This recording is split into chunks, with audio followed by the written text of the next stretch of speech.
Good morning students, Gayatri school Sanchore के YouTube channel में आज आपका फिर स्वागत है। हम अध्ययन कर रहे थे हमारे इंग्लिश के फर्स्ट लेसन का, जिसका नाम है 3 क्वेश्चंस। इसमें आपने आज तक जो है वो पढ़ा एक राजा के बारे में, जिसके दिमाग में एक दिन 3 प्रश्न आए थे और उन प्रश्नों का उत्तर जानने के लिए उसने संदेश भेजा था पूरे राज्य में, लेकिन कोई भी उसके प्रश्नों का सही उत्तर नहीं दे पाया था। उत्तर दिए थे वे भिन्न भिन्न थे और उनसे संतुष्ट नहीं हुआ था। उसके बाद राजा जो है वो एक सन्यासी की तलाश में जो है वो जंगल में गया था और सन्यासी के पास जाने के बाद उसने जो है वो उसको प्रश्न पूछे थे और सन्यासी के लिए उसने काम किया। खड्डे खोदने का जो काम सन्यासी कर रहा था, तो काफ़ी देर काम करने के बाद भी जब वो उत्तर नहीं मिले, तब राजा ने वापस अपने प्रश्न दोहराए थे और तभी जो है वो एक व्यक्ति जो है वो दौड़ते हुए उनके पास में आया था और वो व्यक्ति उनके पास आते ही जो है वो बेहोश होकर के गिर गया था। फिर राजा और उस व्यक्ति ने और उस हर्मिट ने जो है वो उस व्यक्ति की घावों को धोया था और उसको ले जा करके बिस्तर पे सुलाया था।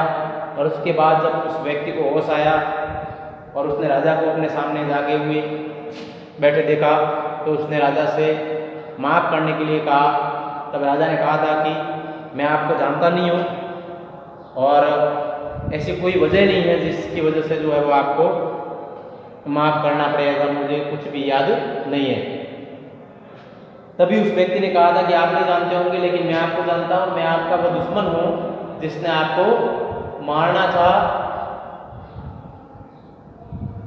आपने मेरे भाई को मार दिया था और मेरी संपत्ति जो है वो हथिया ली थी और मुझे मालूम था कि आप राजा के पास अकेले जा रहे हो और वहाँ से वापस अकेले लौटोगे, इसलिए वापस लौटते समय मैं आपको मारना चाहता था।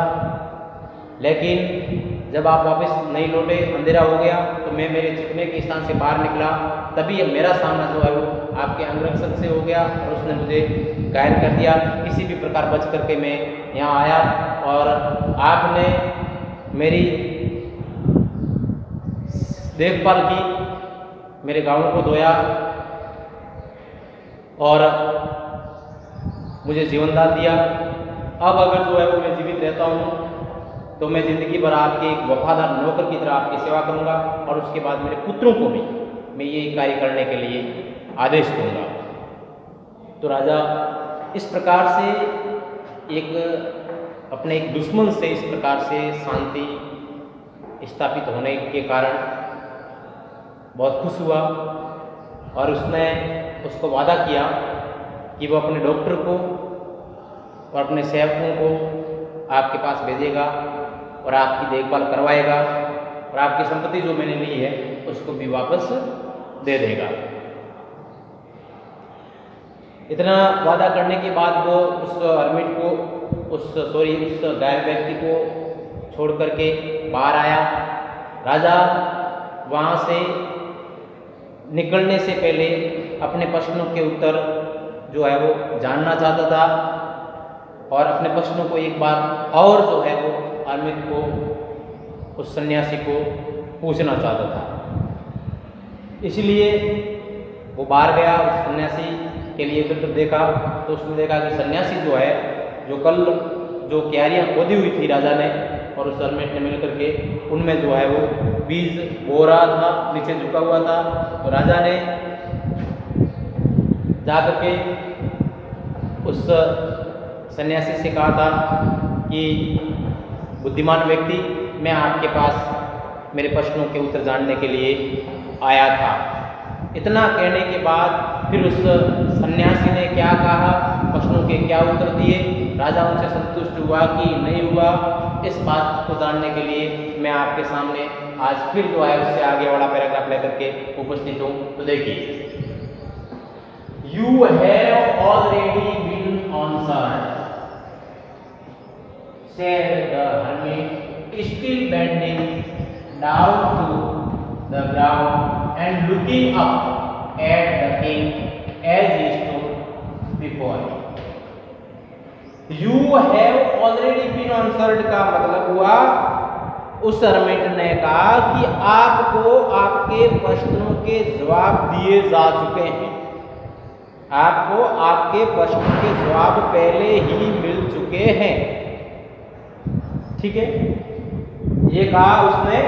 अभी भी वो जो है जमीन में जहां खोद रहा था, बीज बो रहा था, वहां झुके हुए था और अपने सामने राजा जो खड़ा था उसके सामने देखते हुए, नीचे झुके हुए, उसने कहा कि आपको आपके प्रश्नों के जवाब पहले ही मिल चुके हैं। ये हुआ इसका आंसर हिम। ठीक है, फिर how have I been answered, मुझे उत्तर किस प्रकार दिए गए, कैसे उत्तर मुझे दिए गए। व्हाट डू यू मीन, आपका अभिप्राय क्या है, आपके कहने का मतलब क्या है। फिर ये जो है वो उस राजा ने जो है वो कहा था, said the king, said the king. ठीक है, ये राजा का कथन है। ठीक है, ये कथन किसका है, राजा का। राजा ने कहा कि मुझे उत्तर कैसे दे दिए गए, कब दिए उत्तर, किसने दिए। ठीक है, और आपका कहने का मतलब क्या है।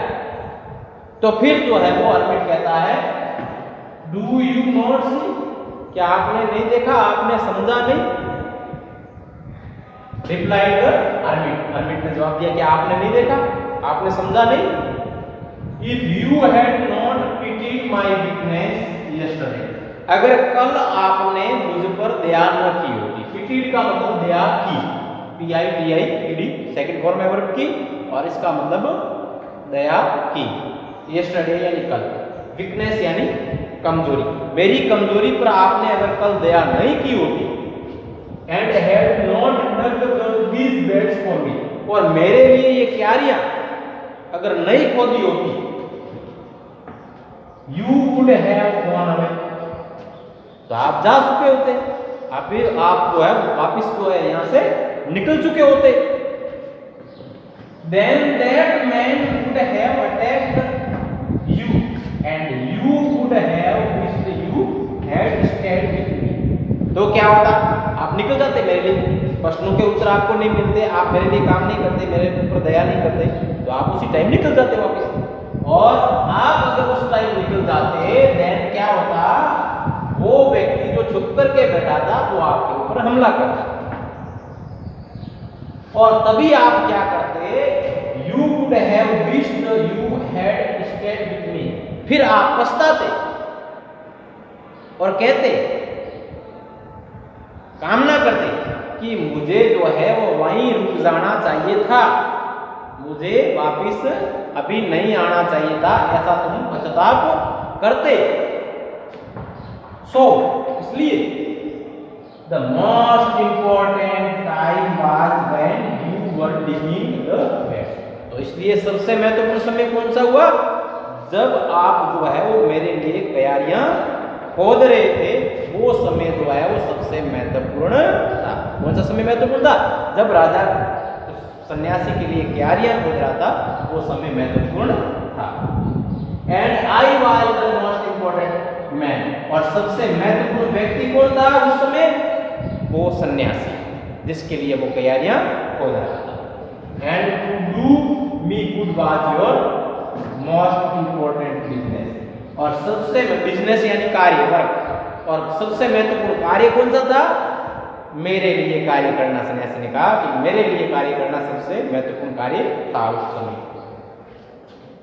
आफ्टरवर्ड्स, उसके बाद कौन सा कार्य महत्वपूर्ण, कौन सा व्यक्ति जो है महत्वपूर्ण था, कौन सा समय जो है महत्वपूर्ण था, when the man ran to us, जब आदमी दौड़ते हुए हमारी तरफ आया, the most important time was when we were caring for him, तब महत्वपूर्ण समय कौन सा हुआ, जब आप उस आदमी की देखभाल कर रहे थे।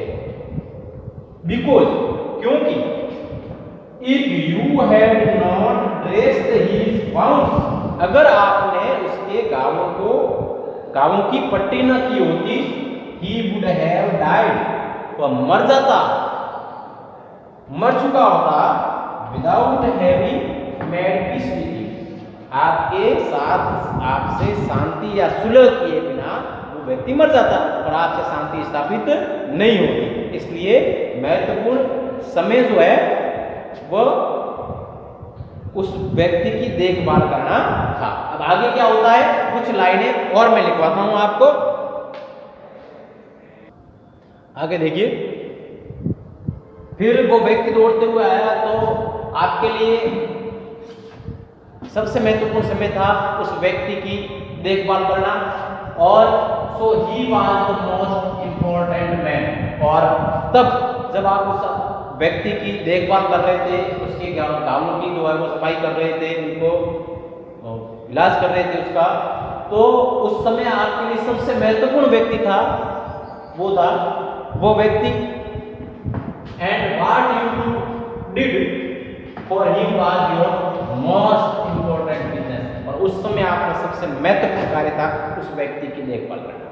ठीक है, मतलब पहले क्या था उसका महत्वपूर्ण कार्य, जब वो वहां पर गया तो उस व्यक्ति की सन्यासी के लिए जब वो कार्य कर रहा था, राजा खड्डे खोद रहा था, तो वो समय महत्वपूर्ण था, और उस व्यक्ति के लिए खड्डे खोदना वो उसका महत्वपूर्ण कार्य था, और वो व्यक्ति सन्यासी जो है वो उसके लिए महत्वपूर्ण व्यक्ति था।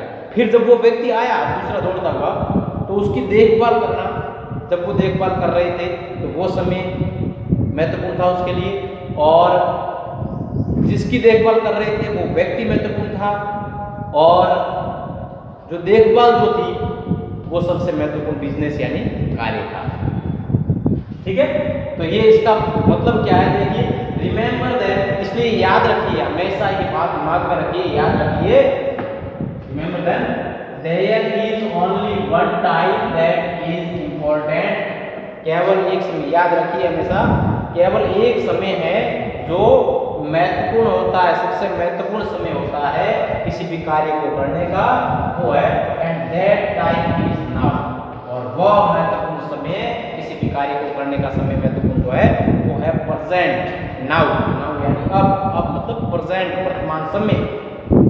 It is the most important time, ये सबसे महत्वपूर्ण समय होता है, क्योंकि because it is the only time we have any power to act, क्योंकि यही वो समय होता है जिसमें हम में जो है कुछ कार्य करने की क्षमता या शक्ति होती है। कुछ भी जो है वो हम करना चाहते हैं वो वर्तमान समय में ही कर सकते हैं, क्योंकि भूतकाल तो बीत चुका है, अब उस पर अपना कोई जो है वो बस नहीं है, और भविष्य में क्या होगा उस पर भी हमारा कोई बस नहीं है। केवल वर्तमान में हम जो चाहते हैं वो कर सकते हैं, इसलिए सबसे महत्वपूर्ण समय जो है वो कौन सा है, वर्तमान। द मोस्ट नेसेसरी पर्सन, सबसे महत्वपूर्ण व्यक्ति कौन सा है, इज द पर्सन, ये वो व्यक्ति है you are with at particular moment. और महत्वपूर्ण व्यक्ति वो होता है जिसमें प्रेजेंट समय में आपके सामने उपस्थित है। किसी विशेष समय में जब आपके सामने जो व्यक्ति उपस्थित होता है वही व्यक्ति आपके लिए महत्वपूर्ण होता है। For no one knows what will happen in the future, क्योंकि भविष्य में क्या होगा इस बात को कोई नहीं जानता है। And whether we will meet anyone else, और हम किससे मिलेंगे ये भी कोई नहीं जानता है। द मोस्ट इंपॉर्टेंट बिजनेस, और सबसे महत्वपूर्ण कार्य is to do with person good, because we were sent into this world for that purpose. और सबसे महत्वपूर्ण बिजनेस या कार्य होता है जो व्यक्ति हमारे सामने उपस्थित है, जिससे हम बातचीत कर रहे हैं, और वो उस व्यक्ति का कार्य जो है, उस व्यक्ति की भलाई जो है, गुड जो है, उस व्यक्ति का भला करना, उसके लिए अच्छा कार्य करना, उसके सामने अच्छे से पेश आना, ये जो है वो सबसे महत्वपूर्ण बिजनेस होता है। तो इस बात से, इस कहानी से क्या समझे कि वर्तमान समय किसी भी कार्य को करने के लिए उचित होता है। इन 3 प्रश्नों का सारांश यही है पूरे पाठ का। 3 प्रश्नों के उत्तर यही है कि सबसे महत्वपूर्ण समय जो है किसी कार्य का होता है वो होता है वर्तमान, क्योंकि उसके ऊपर अपना अधिकार होता है, जो चाहते हैं हम वो कर सकते हैं। इसलिए सबसे महत्वपूर्ण समय कौन सा हुआ? वर्तमान। ध्यान रखें, वर्तमान में किया हुआ कार्य जो है वो अगर सही ढंग से हम करें उस कार्य को तो उसमें असफल नहीं हो सकते। और दूसरा कार्य जो है, दूसरा प्रश्न जो है, सबसे महत्वपूर्ण व्यक्ति और सबसे महत्वपूर्ण व्यक्ति वर्तमान समय में जो हमारे सामने उपस्थित होता है वो व्यक्ति हमारे लिए महत्वपूर्ण होता है। और सबसे महत्वपूर्ण कार्य होता है वर्तमान समय में जो व्यक्ति हमारे सामने उपस्थित है उस व्यक्ति का भला करना, उस व्यक्ति के साथ अच्छे से पेश आना, अच्छा बर्ताव करना, ये सबसे महत्वपूर्ण कार्य होता है। ये इस पाठ का सारांश था। ये पाठ, इसका ट्रांसलेशन आज समाप्त हुआ। कल जो है इसकी एक्सरसाइज, क्वेश्चन आंसर्स जो है वो करवाएंगे। तब तक के लिए धन्यवाद।